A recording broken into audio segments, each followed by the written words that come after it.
Oh, yes. Welcome back, everyone. Today I'm very excited to bring you a brand new Marvel Legends Spider-Man 60th Anniversary set, King in Black's Knull and Venom.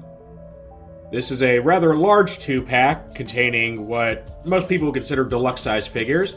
We get our first ever figure of Knull, God of the Symbiotes, and we get a brand new Venom, sporting these really cool bat-like wings to represent the kind of ultimate form that he obtained during the King in Black story arc. Unfortunately, no magical glowing eyes or giant axe, which was, kind of a staple of that look, so that's a little disappointing. But still a very cool looking figure nonetheless. That being said, if you've seen my reviews before, you know how this goes. We're going to take a look at Knull and Venom's packaging, then we'll put it up, we'll get a good look at the figures themselves, we'll check out their posability, all their accessories. Naturally, I'll be doing some group shots and comparisons today, and then at the end of the video, I'll get my final thoughts. So our two figures come in this very large, very wide, new 2-pack packaging without a window. So of course we just get renders on the front. You guys already know how I feel about that. We get some kind of washed out artwork, just kind of placed in the back there. And then on this side, we get the proper artwork of the two in full color. Looks very cool. It's done up in this really nice, like graphic novel cover style art. Kind of reminds me of Livio Ramondelli's style, the Transformers. Just kind of got that washed out coloring effect to it. Static renders here on this side. And then back here we get some other renders showing off the alternate heads, hands, all that stuff for these two. And that's it. Packaging's not quite what it used to be, so it won't really take very long to cover it. So now let's go ahead and open this thing up. Alright, now we get to see our figures out of package with all of their accessories laid out. And one thing I'll tell you really surprised me is just how massive Venom is. I didn't realize how big he was. I thought he'd be a little more down to normal size, like animated series kind of scale, but no, he is a big boy. He is just slightly shorter than Knull, which is good, right? Because Venom is Knull's like big adversary here during the story arc. So to see these two, as kind of these big imposing titans just going at it, it makes for some really nice display pieces, so I really appreciate that. So let's start this off with Knull. We can see he comes with an optional head. Unfortunately, no optional hands, which I think is a shame. Would have been nice if you had matching hands for, each one of the ones that are on here. So like, another weapon holding hand, another open hand, but he's just got what he's got. Which is a shame. Means he can't dual wield necroswords or anything. Alright, so the head sculpt he comes packaged with shows him sporting this massive row of just big old freaky looking chompers, which, Knull, he's like this eldritch entity, right? This just almost Lovecraftian horror that appears primarily in, a humanoid form, but, if he wants to, he can twist his form to become a lot more monstrous. So he often does, show off these big old, just freaky looking teeth, and it's a not so subtle nod to, the very race that he created, the symbiotes. They have those big old chompers in the front. So, it just works out thematically. So he's got this really nice layered armor. He's got these shoulder pads that can, be moved when they need to. He's got this breastplate right here. Luckily, it doesn't really get in the way of anything. The head is on your ball joint and hinge combo, so you can look around, down, up, all that. He's got the universal shoulders, and you can see the armor just moves out of the way for the shoulders, which is nice. The bicep swivel, double elbow bend, universal wrists, and then the sword holding hand has, the hinge going this way, which is pretty common nowadays. He has an ab crunch, and then a waist swivel. He's got universal hips. Now, unfortunately, his little tunic or skirt area, it's not made of that really, really soft plastic like the new Thor figures are, so it doesn't have as much give, so he can't bring his feet or his legs forward too much. So that's kind of a shame. Can't have him, like, kicking anything. He's got his thigh swivel. He's got the double knee bend, and you can see, like, the armor bends with that top joint there. No boot swivel, even though it looks like he should have it. It's not actually tooled in there. And then he's got your ankle rock and rotation, which is very, very smooth. Overall, pretty solid. He's just a big, tall, imposing figure. Here I am bumping into my camera. So, I think he looks cool. Everything he comes with is really solid looking. I know a lot of people complain about the face. They're saying there's no paint on it outside of the eyes and the teeth. And it's true, it's just like a flat gray color. And I have seen some collectors add like a nice little wash to it to provide some shading and some detail. And yeah, I agree. A little bit of just a light paint wash would have been really nice for the face, just to help it stand out. But everything else about him is really solid. The paint on the armbands and everything looks really good. So overall, quite a good looking figure. Of course, we got the alternate head. So if you don't want him showing off his big old chompers, oh, I was wrong. It's a double ball joint, not a hinge. Huh, silly me. All right, we can put the more stoic Knull face on there, where he just looks very much not amused. Kind of reminds me of like Kane from Legacy of Kain, doesn't it? I would love to see a Kane custom from this. That would make my day, because I'm a massive Legacy of Kain fan. All right, now let's check out All Black, the Necro Sword. Look at that. Big old symbiote-based weapon. Very, very cool. Incredibly powerful. Formerly wielded by Gorr the God Butcher. And yeah, that was kind of a recon. His sword wasn't originally like a symbiote, and they're just like, well, it looks like one, and we got the storyline, so let's say All Black is actually a symbiote. So yeah, Knull wields, one of his babies in the form of a sword, and takes on a very different appearance depending on whether he's wielding it or Gorr's wielding it. And whereas I like the Soul Reaver-esque aesthetic that the sword has when Gorr is wielding it, which, by the way, you can't tell me Gorr's design wasn't totally inspired by Raziel. I'm just saying, take a look at the two. There's a connection there. I'm convinced. So yeah, I do like that look, but I do like this look for the sword too, where the pommel of the blade becomes like axe blades, and it's just got this cool like red symbiote gooiness just winding all around it. Like, very, very cool. All right, we're gonna pull Knull aside so we can focus on Venom here. Big old Venom. Check this guy out.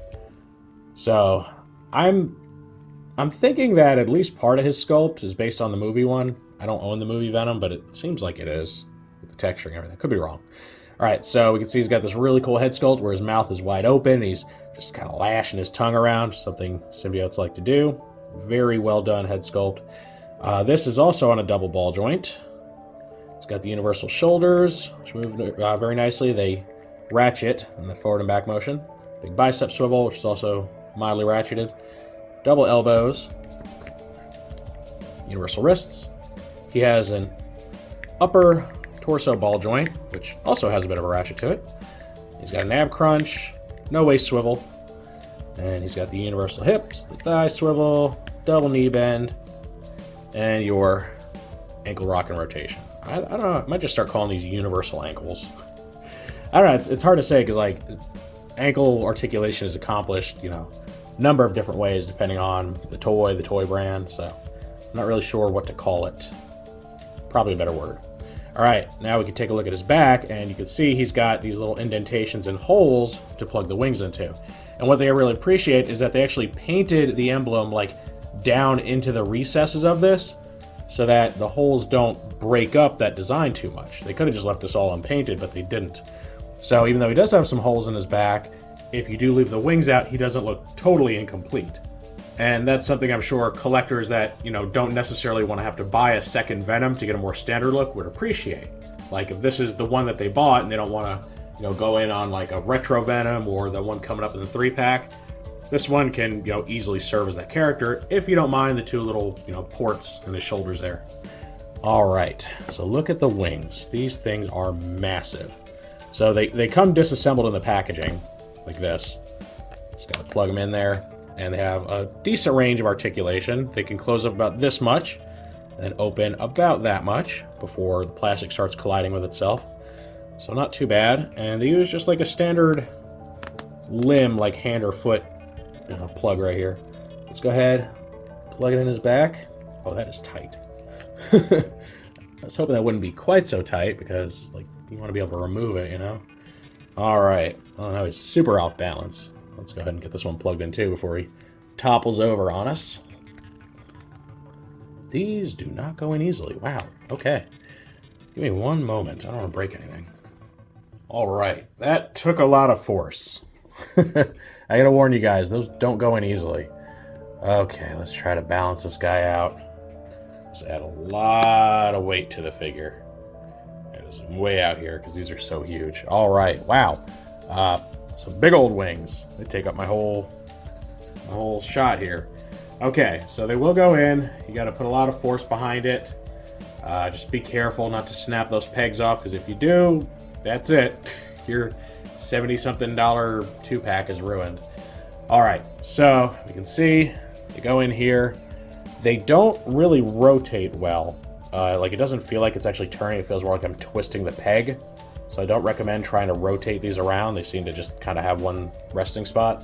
But they do flap at least. They are on this little ratcheted hinge, so you can kind of pull the wings back, flare them out a little bit. Just be mindful, that's going to make them very, very back heavy. This guy is, I mean, just really pulling a balancing act right now. Alright, so the wings look awesome, even if they do make him kind of cumbersome. Not sure how I feel about this, guys. Like, it looks cool, but structurally, I'm a little concerned. Just kind of really balancing there. Alright, so they do look awesome. They still have, you know, the hinges right here. Though, honestly, I mean, you stretch them out any further, I don't know. I think the idea is there, just the execution maybe could have been a little better for these things. I know a lot of people were saying that they wish Knull could actually have the wings too, and I kind of agree.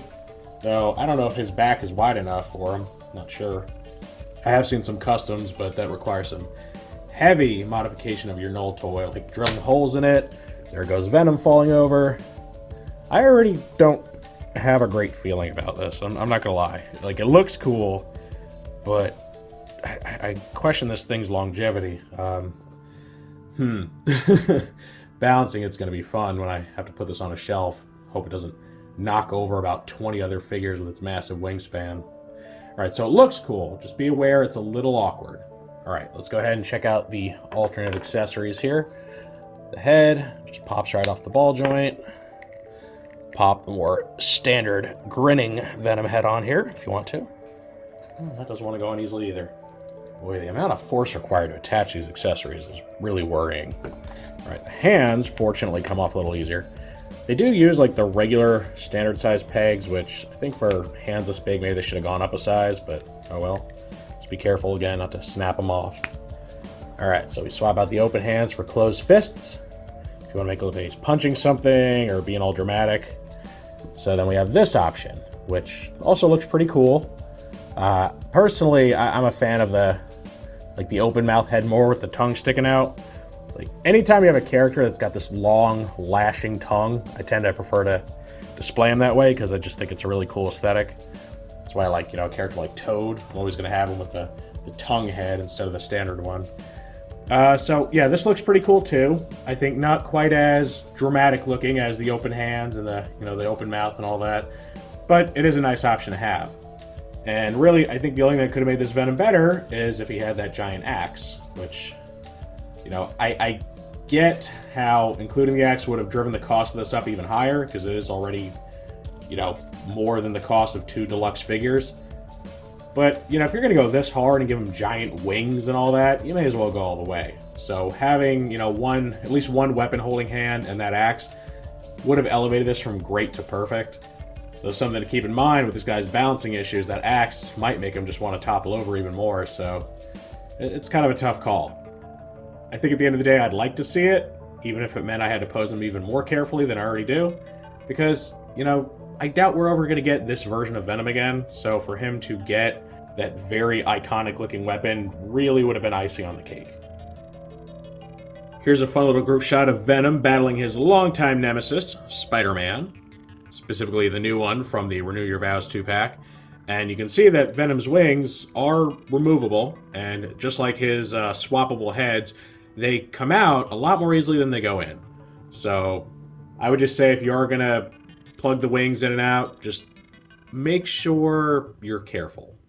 Especially when you're plugging them in. Like, try not to snap those pegs, because it's going to make for a very, very bad day for you.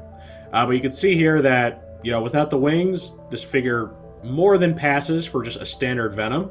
He is bigger than Spider-Man, which he should be. Of course, Venom's actual size and, you know, build tend to vary. Sometimes he's just kind of the size of a normal muscular human. Sometimes he's absolutely massive, where he has these like Hulk-like proportions, like the monster Venom figure. This one's kind of somewhere in between, right? He's very, very tall, but he still has the physique that would be, you know, realistic for a human being. So somewhere in the middle that may or may not be your taste. Personally, I like Venom to just be an absolute hulking monster. I love when he's drawn to be very big and muscular looking, just to show off that, monstrous nature that he has. But I'm still very happy with the way this figure turned out. He would look really good battling, Spider-Man, Carnage, any other heroes or villains. And you can easily do it without having to have the big cumbersome wings attached. So, for me, it's a win-win. This figure serves a lot of purposes. And here's one more quick group shot with another wielder of the Necro Sword. And this is our MCU Gorr from the Thor Love and Thunder movie. Or as I like to call him, Bad Cosplay Gorr. Because I have to admit, I'm not a fan of the redesign. They basically took all of the fantasy and alien elements from Gorr, and they're just like, let's just make him a gray guy. And he's not even naturally gray, come to find out after watching the movie. He just gets that really pallid color after being possessed by the Necro Sword, and that's it. He turns gray, gets freaky glowing eyes and sharp teeth. And that's, yeah. Really felt the design was underwhelming. Not that Christian Bale's performance wasn't good, but they really should have aimed for something, at least a little bit closer to the source material, because he's just some guy in a robe. Plus, the whole kidnapping children plot point was very 90s kids movie. Especially when the kids all got superpowers at the end. Wow. We've come a long way. And unfortunately, we were going in the wrong direction. So, yeah, not a fan. And I'm not a fan of the new Necro Sword design either, where it just looks kind of like a regular sword, just kind of black and banged up looking. And, like I said, in the comics, Gorr has a symbiote-looking sword, which is why I got retconned into being a symbiote. It's just this black substance-looking thing that just extends from his arm, just like his cloak, right? It's all tied together. So for them to just go and make it like a normal-looking sword, I thought was kind of lame. I get how Marvel has to kind of sidestep any connections to symbiotes because Sony still has the rights to Venom and everything tied to him. And I think that really, really hurt Gorr's design. It just doesn't work. Because when you think of All Black the Necro Sword, you think of something like this. Something that looks very otherworldly. Doesn't look like something that some amateur blacksmith could go, fire up in his forge. So, yeah, just, you can see there's a stark difference here where you get, hyper realism to the point of just being bland and boring, and then, fantasy. And the fantasy one looks so much better. Now, thankfully, Hasbro revealed that they are releasing a comic book Gorr figure. In the US, it's exclusive to Amazon. I'm not sure what availability will be like elsewhere. And it just looks so much better. I can't wait to get that Gorr and then pair him up with Knull here, because they will just make for quite a pair. And this completes our look at the new Knull and Venom 2-pack. I am a huge fan of this set. I think it's just a near perfect representation of the two. Again, I have my small nitpicks. I do wish that Knull had an extra set of hands, a little more paint wash on the face just to help those details shine that might get washed out under a bright light. And I do wish Venom actually included his, big old axe he wielded during that storyline. But for what we do get, I think they're fantastic. They're very well sculpted. All the tolerances and everything are really nice. The wings can be a little bit of a pain in the butt to plug in. Once you get used to it, though, it's not that bad. And then, of course, because they are absolutely massive, they could create some balance issues. So it's just something to be mindful of. Yeah, it's just kind of a necessary evil, right? When you have a giant wingspan like that, it's going to make him pretty heavy and pretty hard to, stand up just right. So I recommend, some wide stances, have him crouch down a little bit, rebalance that center of gravity, and it should help a lot. I think the Necro Sword looks great. I think Knull looks great. His armor's awesome. I mean, just a really cool set. And originally I was very skeptical about the price. And I still think it could be a bit lower, maybe something closer to, the price of two deluxe figures. But it's not very unreasonable considering just the sheer size and complexity of what we're getting. Especially Venom. I was really surprised by just how big Venom actually ended up being. I thought he was a lot closer to a normal size Venom figure. So I like it. I think it's a great set, and it's going to be very well complemented by the upcoming Gorr, the Amazon exclusive. And yeah, I mean, it represents a very cool storyline. I'm a massive, massive fan of anything Venom, symbiotes. Like, that was my big Marvel thing as a kid growing up, right? I had all those, like, different I like the Aqua Venom, right? Like the green Venom. Like the whole separation anxiety story, Maximum Carnage stuff, all that. I mean, it was just like my life's blood when it came to Marvel. I loved it. So to get these, really highly detailed, well-articulated figures all these years later, now that I'm an adult and I have more adult tastes in my plastic crack, I mean, it's just like a dream come true. The sculpting, everything is awesome. This feels like a much more expensive set than it is, so I'm very satisfied with it. And I think that if you haven't gone and picked this up yet, and it's still available, which I think it is, I would absolutely do it, because it is a phenomenal set. And if you were a fan of Knull, that whole storyline, everything that tied into it, or if you really like Venom and you want to have a Venom with awesome gargoyle wings, like, this is the set for you, and I don't think you'll regret it. Of course, that is just how I feel about this 2-pack, so now I want to know what you all think of it. Is this something that you want to pick up? Do you have it already, and do you really like it, or are you looking forward to getting it? Maybe you weren't, and I changed your mind. Or do you not want this? Maybe it's too expensive. Maybe you don't have enough of an attachment to the characters to warrant like the price or anything. Maybe you just have too many Venoms and you don't need another one. Any and all feedback is always welcome in the comments section. If you enjoyed this review, make sure to toss it a like. Let YouTube know you want to see more stuff like this. If you do want to see more like this, make sure to subscribe and hit that notification bell so you always get a heads up when I post something new. I thank you for joining me for this very awesome look at the brand new Marvel Legends King in Black Knull and Venom 2-pack. And with all that said, I will see you next time.